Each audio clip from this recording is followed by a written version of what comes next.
जो मेन मांग है जी, ये तो हमारी जो एक स्टेट कमेटी ने जो भी लिखा है, हमने मांग पत्र जो दे दिया है, मीडिया को दे दिया और एडीसी साहब को हम ज्ञापन सौंपेंगे। मेन मांग इसमें यही है कि एक तो हमारे गुजरात हाईकोर्ट का जो जिला प्रधान ने बताया है, मेन मांग यही है। और एक हमारा जो 9 महीने से हमारा जो सेंटर का 3000 रुपये मिलते हैं हमें, एक ऐसी गरीब महिला है जो उनका घर इसी के उनके अनुसार ही चलता है, लेकिन 9-10 महीने से कुछ भी नहीं मिल रहा है। हमें मार्च में उम्मीद थी कि मार्च में जो बजट आता है, जैसे मार्च में तो भाई क्लियर करेंगे, लेकिन वो भी नहीं मिला।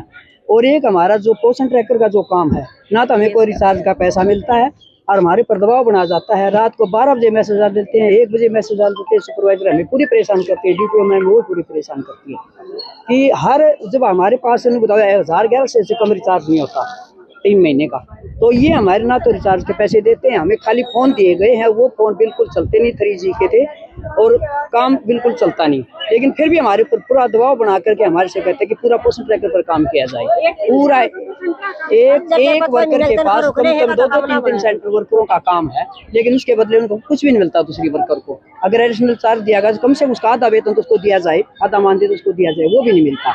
तो मेन समस्या हमारी सबसे यही है जी। एक फिर कहते हैं कि ड्रेस पहनो, कोई हमें वर्दी का पैसा नहीं दिया जाता, ना गर्मी का ना कोई सर्दी का, ना हमें जैसे हमारे से PMY के होते हैं, MSY के फार्म होते हैं महिलाओं के, हम टाइम टू टाइम भर के जमा कराते हैं, घर पर जाके उनके 10-10 बार जाके हम कागज लाते हैं, फार्म भरते हैं, लेकिन उनका मतलब उन्हें सरकार ने कहा था कि 200 रुपये वर्कर को और 100 रुपये हेल्पर को दिया जाएगा, लेकिन वो भी हमें बिल्कुल नहीं मिला। आगामी रूपरेखा क्या रहने वाली है? आगामी रूपरेखा ये है कि अगर हमारी ये लंबित जो मांगे चल रही हैं, हमें अब डिस्ट्रिक्ट वाइज एक कदम का प्रदर्शन किया गया है। अगर ये प्रदर्शन के मतलब इसके बावजूद हमें अगर कुछ समाधान नहीं हुआ, तो हमें जो भी जिला जो हमारे स्टेट कमेटी का जो फैसला होगा उसके अनुसार हम तत्पर करेंगे। इसमें मंत्री का भी कोई घेराव और उनसे भी कोई बातचीत की जाएगी? आज तो मंत्री का कुछ नहीं है, ADC साहब को हम ज्ञापन देंगे, लेकिन उसकी जगह हमें एक CID से थोड़ी वो मिली है कि वो कल रहे कि और अधिकारी आज सारे बिजी हैं, जो CGI जो आ रहे हैं, तो उसकी वजह से हम भाई बिजी हैं, तो कोई और अधिकारी को शायद ये ज्ञापन दिलवाएंगे हमें, एक CID से हमें जो इन्फॉर्मेशन मिली है, देखो किसको दिलाते हैं।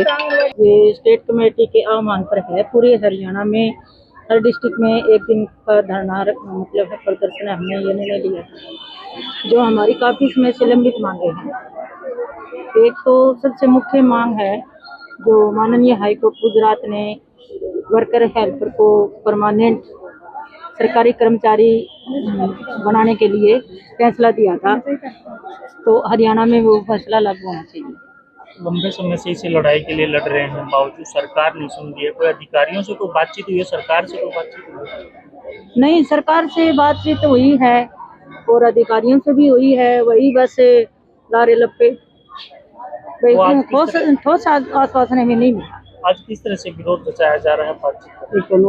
अब ये देखो 9 महीने से हमारा सेंटर का जो मानदेय, हमारा 2 जगह से मानदेय आता है, हरियाणा से और सेंटर से।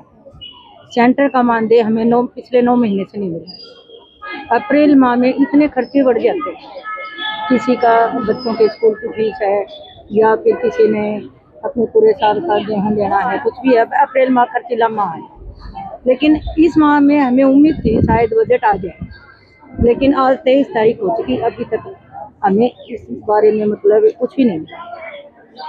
और दूसरी ये है कि हमारे सेंटरों में मेनू के अनुसार राशन नहीं है। पिछले 3-4 महीने हमारे सेंटरों में राशन नहीं था, अब गेहूँ चावल आए हैं तो बाकी राशन नहीं है। अब गाँव वाले कहते हैं कि आंगनबाड़ी वर्कर राशन नहीं देती, और फिर फेस कैप्चर के हिसाब से हमें राशन पोषण ट्रैकर पर अपलोड करना होता है। जब तक फेस कैप्चर नहीं होता तो हम उसको अपलोड नहीं कर सकते, लेकिन बेनिफिशियरी तो कहते हैं कि हमें हमारा राशन उनके पास नहीं। आगामी रूपरेखा क्या रहने वाली है? अगर हमारी मांगे नहीं मानी तो आगामी यही है कि हमें कड़ा रुख अपनाना पड़ेगा और हमारे पास कोई इलाज नहीं। आज जो प्रदर्शन किया जा रहा है केवल भिवानी में, पूरे प्रदेश भर में किया जा रहा है? नहीं, अलग अलग डेट हैं, जैसे सिरसा का परसों था, हिसार का भी हो चुका, सभी डिस्ट्रिक्ट में हो रहा है, भिवानी का आज नंबर। जी क्या नाम है? मेरा नाम सिलोचना जी, सिलोचना लंबा, पहल ब्लॉक प्रधान जी। हम आज यूनियन का प्रदर्शन कर रहे हैं। आगे अगर कहना ये नहीं मानी हमारी मांगे तो हमारे पार की लड़ाई लड़ने के लिए तैयार, हमारी झांसी की रानियां तैयार है जी, बिल्कुल भी।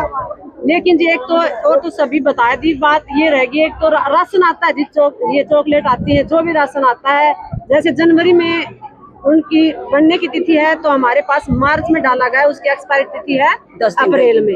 तो देखो 1 महीने में वो कैसे डिस्ट्रीब्यूट होगा, वो एक्सपायरी डेट में फिर कीड़े पड़ जाते हैं। तो हमारी ये रहेगी, एक जी हेल्पर वर्कर का पद है, खाली पड़े हैं जी, परेशान हो रहे हैं जी, THR बढ़ना, एक वर्कर के पास 3 सेंटर चला रही है जी, ना उनके पास हेल्पर है। कितने ऐसे पद खाली पड़े हैं? ऐसे पद जी बहुत हैं भिवानी में। 2014 के बाद में जो ने कोई भी पद नहीं भरा है जी, 2014 के बाद खाली पड़े हैं जी हेल्पर वर्कर के पद। ये समस्या है जी हमारी, पक्का कर्मचारी घोषित करो जी हमें। सरकार का कहना है कि पक्का कर्मचारी सबको इतना मिलता है जी, मानदेय हमें सबसे कम है जी, काम हमारे पास इतना है कि हम 24 घंटे लगे रहते हैं, हमारे बच्चे भी परेशान है, घर वाले परेशान है, लेकिन हमारा काम कभी खत्म नहीं होता है, ऑफलाइन भी और ऑनलाइन भी जी। ये क्या मतलब है जी, हमें बढ़िया फोन देना चाहिए और फेस के सामने करते हैं हमारा सक्सेसफुल है, काम के लिए मना नहीं करे, लेकिन फोन ऐसा होना चाहिए जी और साइट ऐसी होनी चाहिए, हमारा काम 100% हमारा हर 5 मिनट हो जाए। वही गाँव में कोई सुविधा नहीं है, हम ऑफलाइन करने के लिए तैयार है जी, ऑनलाइन के लिए मना नहीं करे, लेकिन उसके लिए सुविधा दी जाए जी सरकार द्वारा।